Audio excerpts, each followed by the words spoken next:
Por muito tempo, acreditei que levava uma vida quase de novela das 6. Uma casa simples no subúrbio de Santo André, um marido trabalhador que sempre chegava em casa na hora certa, 2 meninos saudáveis que viviam pedindo historinhas e pão com requeijão. E no começo, até uma sogra que sorria daquele jeito meio travado, como quem tira foto para documento. Meu nome é Mariana. Tenho 32 anos, sou mãe em tempo integral de 2 meninos pequenos e casada com o Rafael, um engenheiro mecânico que acredita piamente que fita isolante resolve qualquer coisa, até o mau humor da própria mãe. Nosso lar é um sobrado modesto, mas alegre. Tem balanço no quintal, geladeira com marcas de giz de cera e um barulho constante de brinquedos espalhados. Para quem olha de fora, parece mesmo a tal família de comercial de margarina. E eu realmente acreditava nisso, até a Helena começar a se oferecer para ajudar. Helena é a mãe do Rafael. Para a maioria das pessoas, ela parece elegante, afetuosa, sempre de colar de pérolas e sorriso estudado. Durante o primeiro ano de casamento, até tentei acreditar nessa versão. Mas como dizem, o que a pessoa faz quando ninguém está olhando é o que realmente conta. E a Helena, essa tinha um dom especial. Transformava a gentileza em arma. Nunca vou esquecer o primeiro jantar na casa deles, lá em Campinas. Rafael pediu um bife suculento com manteiga de alecrim. O pai dele, Sérgio, escolheu salmão grelhado. Eu, mais tímida, pedi legumes no vapor e um caldo leve que parecia mais água de lava-prato com cheiro de tempero. Você tá cuidando da silhueta, né? Soltou ela, sorrindo daquele jeito de capa de folheto da igreja. Eu nunca tinha falado nada sobre peso, mas agradeci sem graça. Esse comentário foi só o início de uma coleção. Aos poucos, pequenas alfinetadas foram se acumulando. Se fazia chocolate quente para os meninos, o meu esquecia de aparecer. No Natal, enquanto todos ganhavam chocolates finos, o meu era de uma marca que ninguém conhecia. Parecia coisa encalhada da prateleira mais empoeirada da venda do bairro. Ela dizia coisas como: deve ser tão difícil não trabalhar, mas pelo menos as crianças têm alguém por perto, sempre com aquele mesmo sorrisinho. Rafael nunca notava, ou fingia que não. É o jeito dela demonstrar carinho, ele repetia. Se isso era carinho, imagina a frieza, até porque em uma ocasião me presenteou com um livro chamado Receitas Simples para Pessoas Sem Talento na Cozinha. Ou quando no aniversário do nosso filho postou uma foto das 3 pessoas favoritas dela, Rafael, Sérgio e o aniversariante. Adivinha quem ficou de fora? Pois é. Mesmo assim, eu me convencia de que dava para lidar, afinal ela não morava conosco, e eu tinha o Rafael, mesmo meio cego para as farpas. Até que veio o episódio do chocolate. Era verão e fomos passar um fim de semana prolongado em Campinas. Numa tarde, enquanto Rafael fazia compras com o pai e os meninos cochilavam, Helena apareceu na porta do quintal com um pratinho de porcelana. "Trouxe um mimo para você", disse. Trufas belgas, um presente para uma mãe cansada. As trufas tinham uma aparência estranha, meio opacas, uma até estava amassada. Mas, por educação, peguei uma, agradeci e coloquei na boca. Ao morder, ouvi um craque. Chocolate não deveria estar lá daquele jeito. O gosto era amargo, áspero, parecia areia grudando na língua. "O seu é especial", disse ela, me encarando firme. "Guardo o resto para depois", murmurei enrolando as trufas num guardanapo. Ela não protestou. Uma hora depois, comecei a sentir cólicas fortes, como se tivesse engolido uma britadeira. Mal consegui chegar ao banheiro antes de desabar no chão, suando frio. Rafael me encontrou quase meia hora depois, pálida e trêmula. "Você tá bem?" "Acho que foi algo que comi", murmurei. Ele me ajudou a subir, fez chá e colocou os meninos na cama. Não falei nada sobre o chocolate, ainda não. Na manhã seguinte, enquanto tirava o lixo, vi uma embalagem estranha na lixeira. Era um papel alumínio branco com letras antigas. Peguei com a colher e amassei sobre a pia. Dezembro de 2012. Eu congelei. Estávamos em 2022. Helena não tinha me dado apenas chocolate vencido. Era chocolate com 10 anos de idade. Guardei a embalagem no bolso da calça. Jogar fora parecia errado. À noite, contei para o Rafael.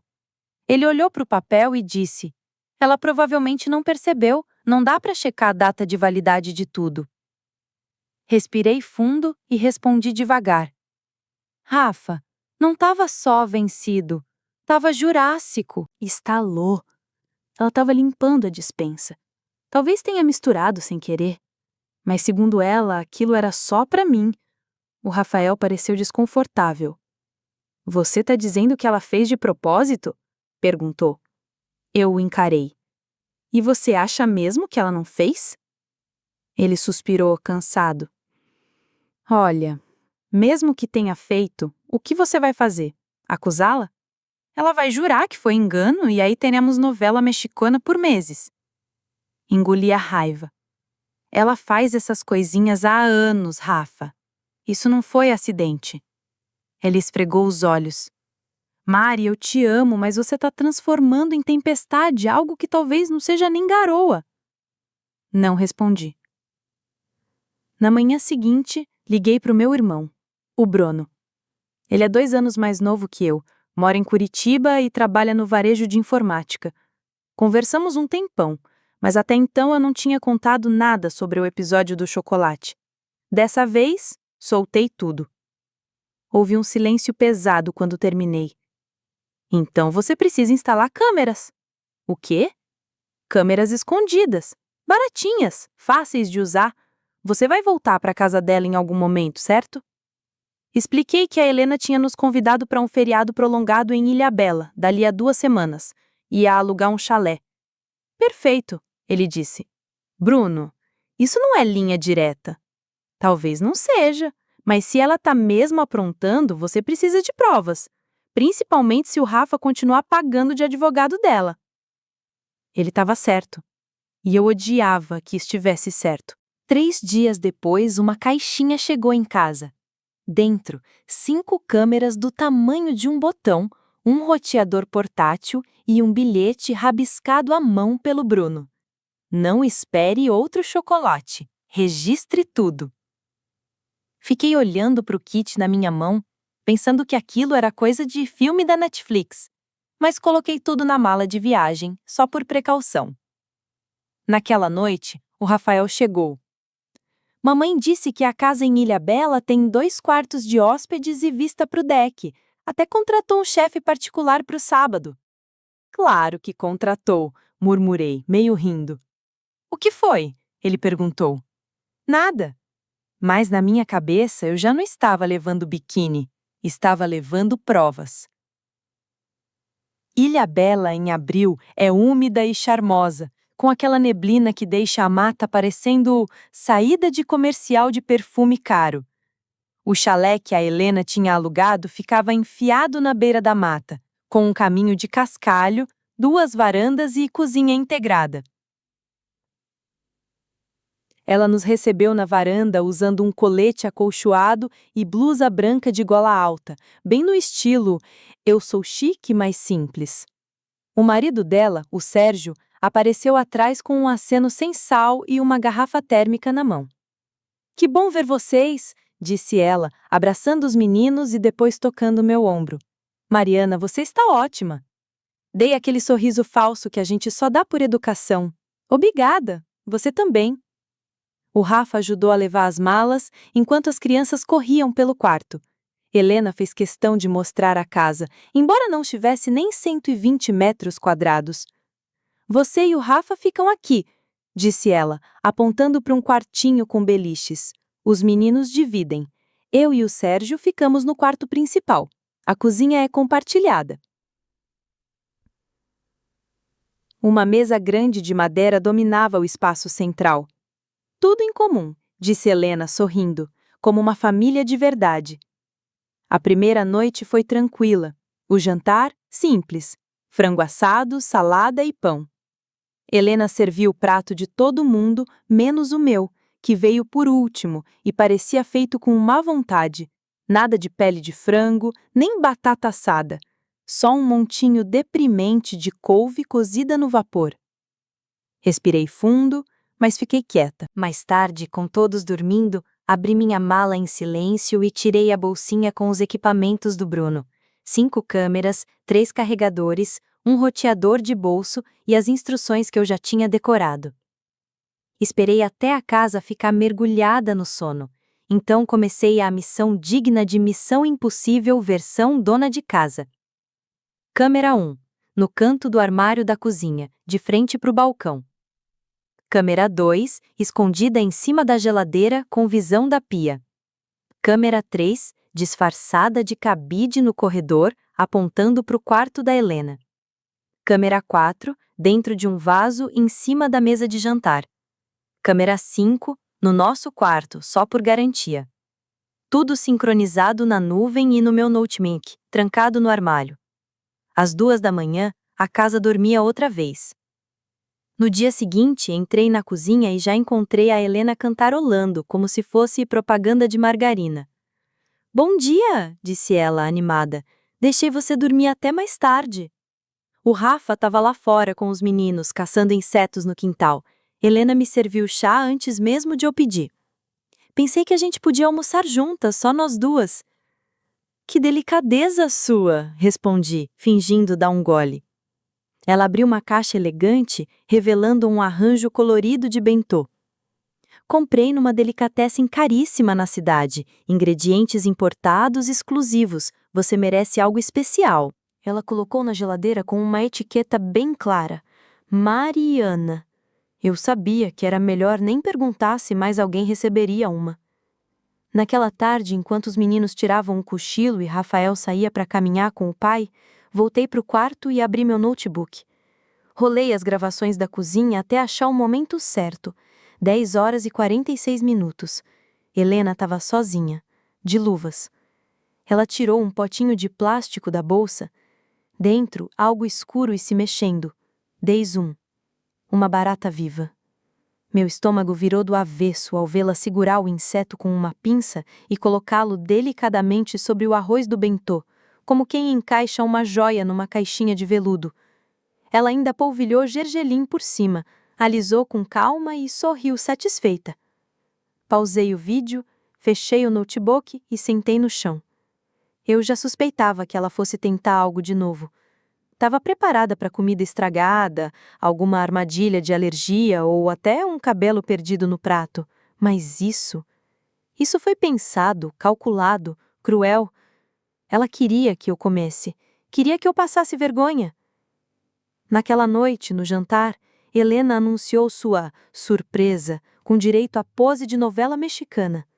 Preparei algo especial para nossa última noite aqui. Caixas de bentô gourmet direto da delicatessen. Pedi uma para cada um. E virou-se para mim. "A sua é personalizada." "Ah, claro que é", murmurei. Rafael sorriu distraído cortando frango para o nosso mais novo. "Ela disse que custaram quase R$ 700 no total", comentou. A mãe dele estava se esforçando até demais. Sérgio nem levantou os olhos. Mais tarde, quando as crianças já dormiam, Rafael me encontrou escovando o cabelo no banheiro. "Você tá bem?" perguntou. Cruzei o olhar dele pelo espelho.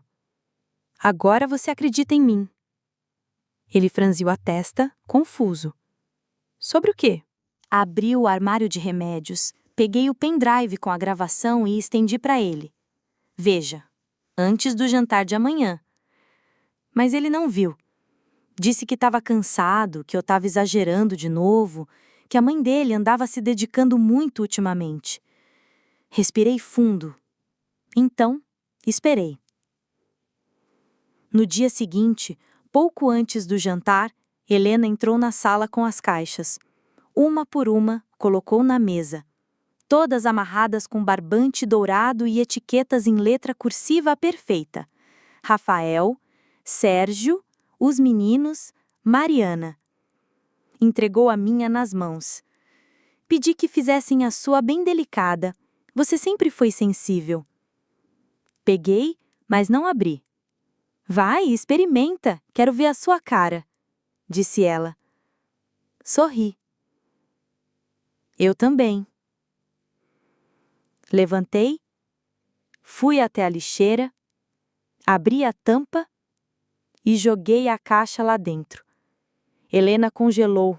Rafael se remexeu na cadeira. O que você está fazendo? Custou R$ 140, Mariana. Sérgio largou o garfo calado. A voz de Helena subiu um tom.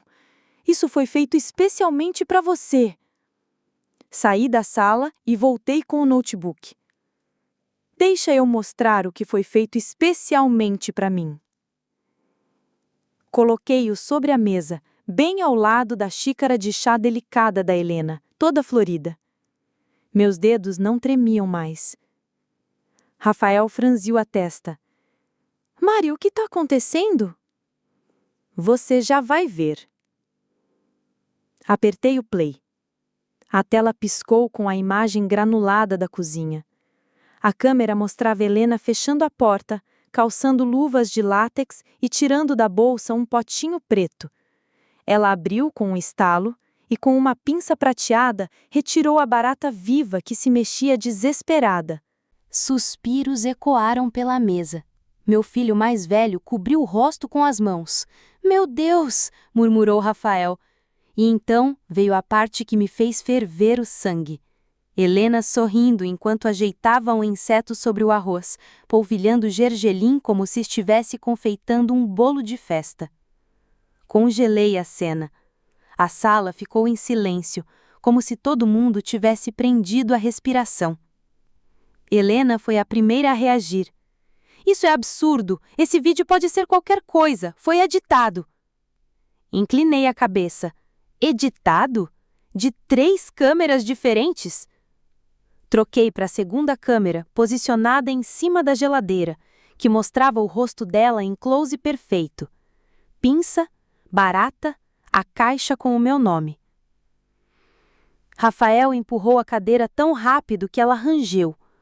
Mãe, não, por favor, me diz que não é o que parece. Os lábios de Helena se contraíram. Por um instante, achei que ela fosse mentir de novo, mas seu rosto se retorceu, revelando um ódio cru.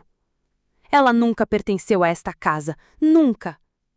Sérgio finalmente falou, em tom calmo, mas afiado como faca. Helena, você passou dos limites. Mas ela cuspiu as palavras, ignorando-o.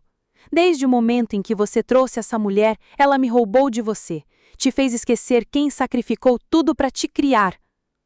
As mãos de Rafael tremiam. Isso não te dá o direito. Helena bateu a mão com força na mesa.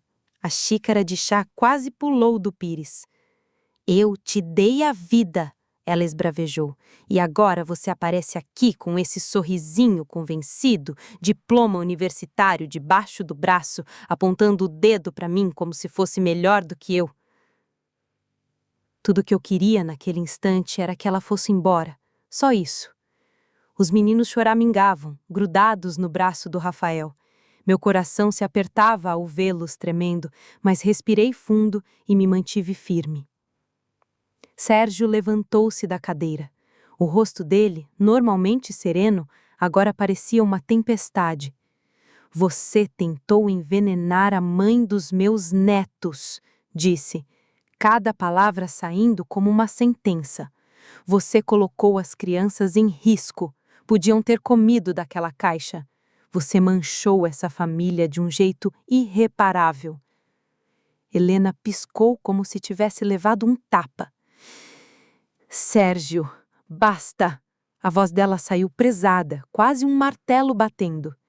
Ele se virou para Rafael.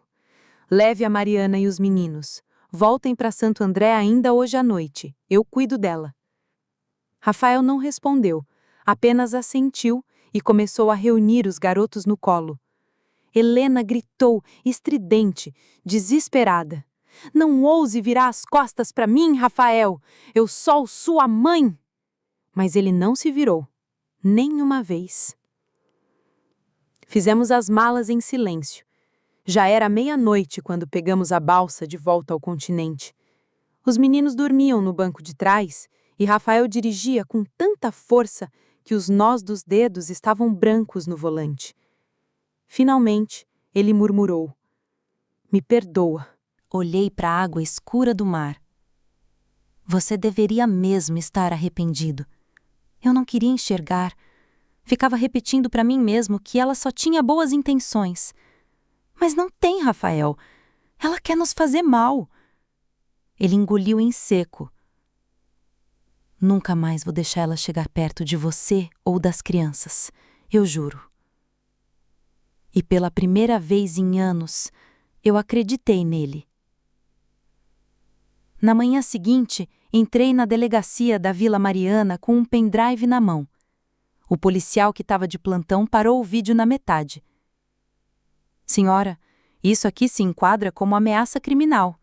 A senhora quer registrar ocorrência? Sim, respondi sem pensar duas vezes. Em menos de uma semana, a ordem de restrição estava assinada. Helena não podia se aproximar de nós, nem ligar para os meninos, nem pisar na nossa casa. Mas claro, ela não desistiu fácil. Vieram ligações bloqueadas de madrugada, e-mails de contas descartáveis, cartas escritas à mão sem remetente. Num dia era cheia de desculpas melosas, no outro despejava veneno em cada linha. Eu só queria o melhor para o meu filho. Você vai se arrepender de tê-lo colocado contra mim. Guardei cada uma delas como prova. Até que Sérgio me ligou. A voz dele parecia carregada, cansada. Pediu divórcio, disse. A Helena a se desfazendo. Ela proíbe celular em casa, fala que tem câmera escondida em tudo, acusa os vizinhos de espionagem. Faz meses que não tá bem da cabeça. Mariana, eu devia ter interferido antes. Fechei os olhos. Era um misto de alívio e tristeza. Sinto muito, Sérgio. Não sinta, ele respondeu. Você fez o que nenhum de nós conseguiu. Você a expôs. 3 meses depois, eu estava no supermercado quando o celular vibrou. Número bloqueado. Contra a vontade, atendi. Mariana, a voz de Helena saiu fraca, rouca. Graças a Deus que você atendeu. Eu fiquei em silêncio. Sérgio foi embora. Não consigo pagar o aluguel. Não tenho como comprar comida. Por favor, não me deixe assim. Eu não queria que fosse tão longe. Você é mãe, sabe como é sacrificar tudo. Eu só fiz isso porque amava ele, porque não podia perdê-lo. Não me deixe morrer de fome. Respirei fundo. Minhas mãos estavam firmes. Você queria que eu fosse embora, Helena. Agora é você quem vai. Ela choramingou. Mariana, por favor. Se estiver com fome, interrompi, fria, talvez experimente o que me serviu. E desliguei. Quando cheguei em casa, Rafael estava no balanço da varanda, vendo os meninos rolarem na grama. Ele levantou o rosto quando me aproximei. Está tudo bem? Perguntou. Sorri de leve. Melhor do que bem. Porque naquele momento, com o sol batendo na minha pele e meus filhos gargalhando, percebi algo importante. Estávamos finalmente livres. Não porque Helena tinha ido embora, mas porque o poder dela sobre nós, sobre mim, tinha acabado de vez.